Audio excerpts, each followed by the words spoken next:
So for 24, we have to find a bunch of information. We're given a graph. So the first thing we want to find is where the vertex is at. So the vertex here is going to be at 4, 4.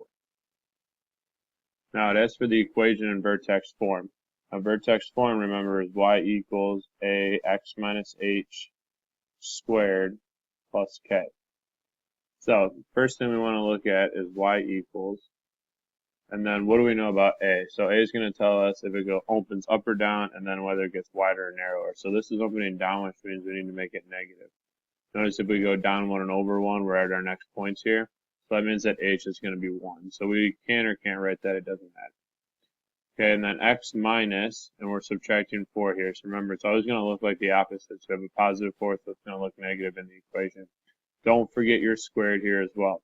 And then we're going to add 4 on the outside, and remember, k always stays the same as it is. So that's step 1. Next, we got to find the axis of symmetry. Remember, axis of symmetry is always x equals, and then the x coordinate of your vertex. So in this case, we know our vertex is 4, so it's going to be x equals 4. Sorry for that over there. Next are going to be our zeros. So remember, our zeros are where the graph crosses the x-axis. Okay, so in this case, we cross the x-axis at 2 and at 6. Finally, the domain, none of us should get wrong because the domain's all the x values, which is all real numbers. We can have any x value in there we want. And then finally, the range. So the range, remember, we're going to look at the smallest y value. So in this case, we know that this goes to negative infinity, and then it comes all the way up to 4, but it never goes any higher than that. So we're going to have from negative infinity all the way up to 4.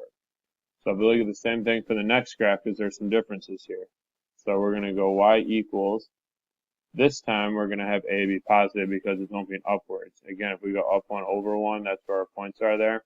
So that's just going to be 1. So again, you can write 1 out in front, or you can just leave it blank. Then we're going to have x, and again, here we're at negative 4, positive 4. So our h is negative, so it's going to look positive in our equation. Don't forget your squared, and then we're just adding that 4 at the end there.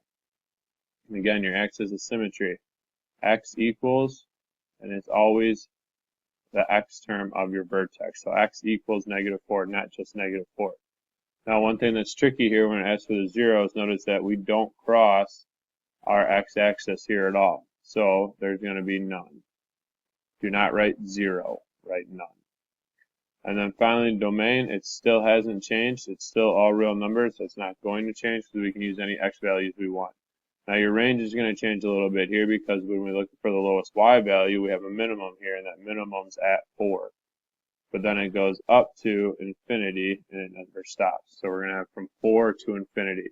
Notice the difference here. When it opens down, negative infinity is going to be your lowest value. It's going to go up to a max, so that goes second. Here, our lowest value is y, so when it opens up, infinity comes second.